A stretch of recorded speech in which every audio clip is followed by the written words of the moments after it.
Alors, je veux juste préciser que donc, je ne suis pas victime de cette institution de la Sainte-Croix de Riaumont, plus communément appelée Village de Riaumont, mais je représente donc le tout nouveau collectif de victimes et d'anciens du village de Riaumont qui s'est créé hier.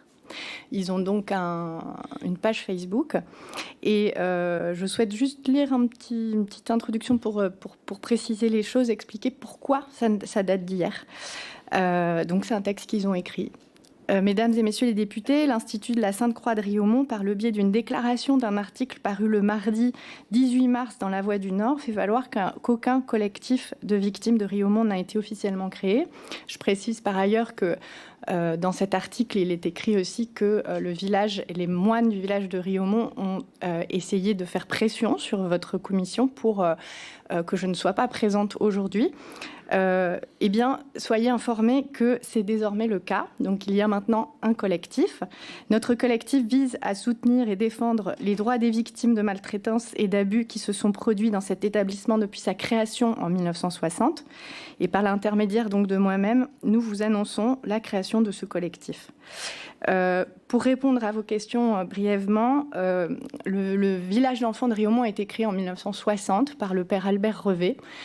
C'était un prêtre qui officiait précédemment à Liévin et donc qui a eu pour idée de proposer à la justice et aux juges de Béthune, aux juges pour enfants, d'accueillir des enfants qui étaient en situation de prédélinquance.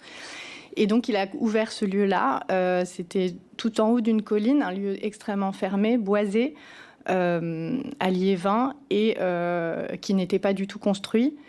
Et finalement, c'était une sorte de projet total, dans le sens où ce sont les enfants qu'il a recrutés par le tribunal de Béthune qui ont construit en fait ce lieu. C'était donc des travaux forcés.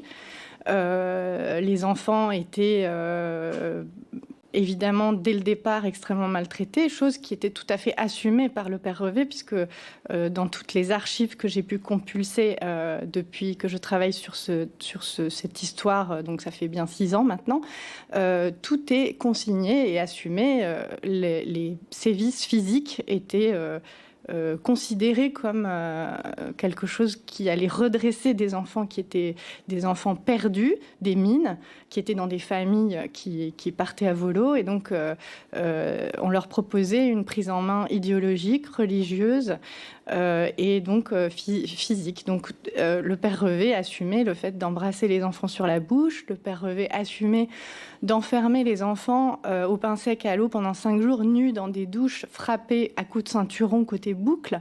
J'ai des anciens qui ont des traces, qui ont gardé des traces physiques de ça.